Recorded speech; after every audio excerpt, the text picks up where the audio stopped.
Pois bem, meus amigos, quando pensamos nos anjos pela primeira vez, quase sempre imaginamos mesmo seres feitos de luz ou energia. Inclusive eu teci uma metáfora ou fiz uso de linguagem figurativa em relação a isso, ou seja, algo etéreo, vibrante, pulsante. E essa é uma reação natural da mente humana que, ora, se não tem um corpo, não tem carne, então devem ser alguma forma de luminosidade viva.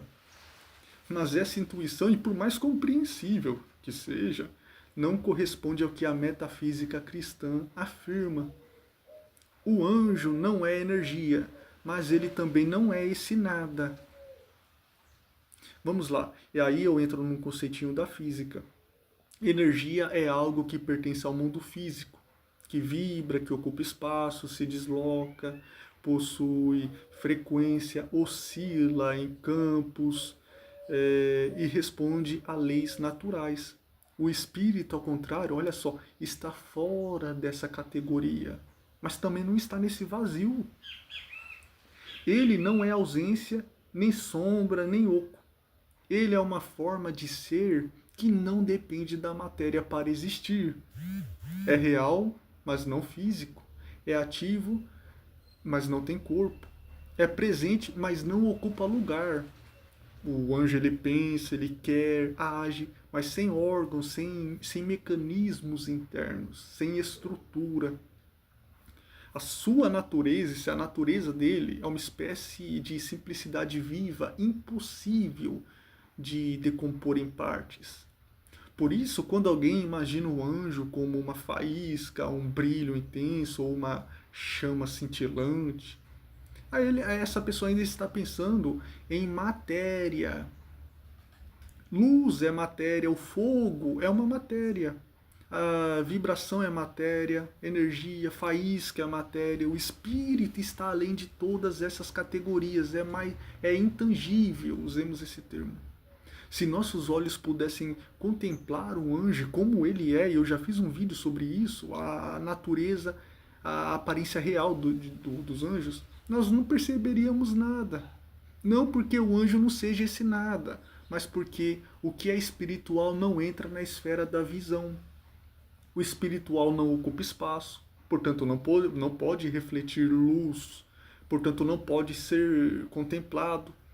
A ausência de forma não significa ausência de ser.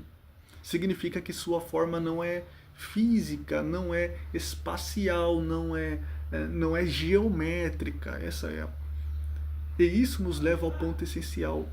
Sempre que um anjo aparece, aquilo que nós vislumbramos não é a sua essência, mas a sua linguagem.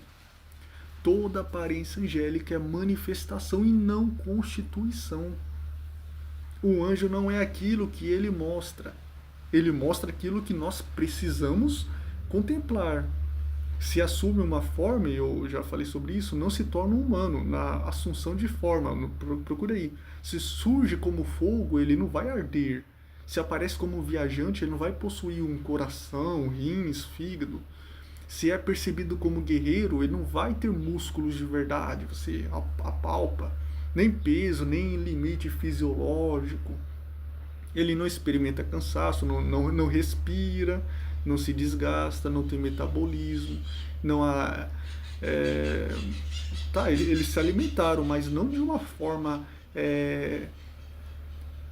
de uma forma real. Assim, quando os relatos descrevem esses anjos caminhando ou falando, tocando e até comendo, conforme eu mesmo disse, apenas reitero, isso não revela a biologia, revela a fenomenologia da aparição.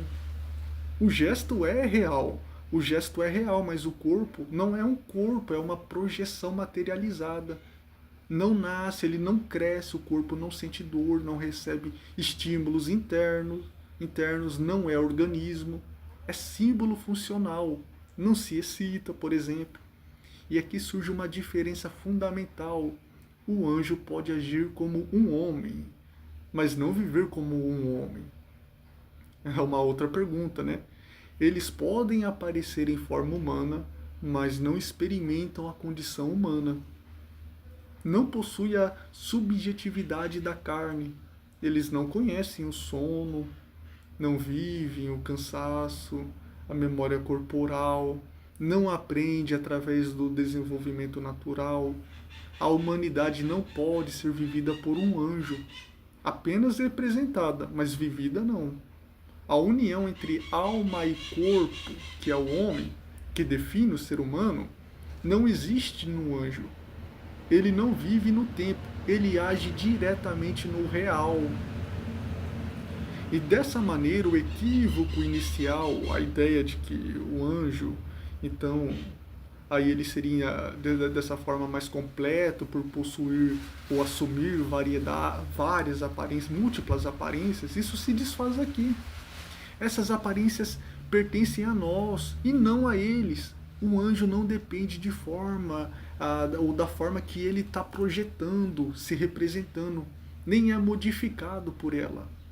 A multiplicidade visual não é multiplicidade ontológica, é apenas adaptação pedagógica, que é uma forma escolhida para comunicar algo à criatura humana. Mas não que ele tenha poder de se tornar um ser humano, depois ele se torna um animal, depois ele se torna outra coisa. A verdade, então, é muito mais profunda e mais austera. O anjo não é luz, mas espírito, não é energia, mas substância intelectual, não é forma, mas essência, não é corpo, mas é presença, não é aparência, mas pessoa espiritual. É uma realidade viva, sem extensão, que age sem músculos, pensa sem um cérebro como nós conhecemos. Ele quer, mas sem um coração físico. É uma criatura tão simples que nossa linguagem se dobra para tentar nomeá-la, porque tudo que descreve forma ou matéria lhe é inadequado. O anjo é invisível, não por ser fraco ou etéreo, mas porque sua natureza ultrapassa os próprios sentidos, apresentados por Kant, por exemplo. Então, no fim, ele não se define pelo que aparece, mas pelo que ele é. Pelo que ele é, que é um espírito puro, indivisível, imaterial, real, uma inteligência viva que existe sem corpo, ou além do corpo, e se mostra apenas para que, sem corpo, e que se mostra apenas para que possamos compreendê-lo, ou compreendê-los dentro da missão no qual eles foram designados. Portanto, afirmar ou proferir que um anjo, muito embora ele não obteria autorização divina, mas no caso dos anjos, vamos supor, rebeldes, que poderiam viver como se fossem um ser humano e gozar dos prazeres que o ser humano pode usufruir nesse aspecto, ou da dor, ou do sentimentalismo, é um equívoco, não é verdadeiro, conforme nós já apresentamos aqui nesse nosso diálogo, na nossa dialética. Então eu acho que deu para compreender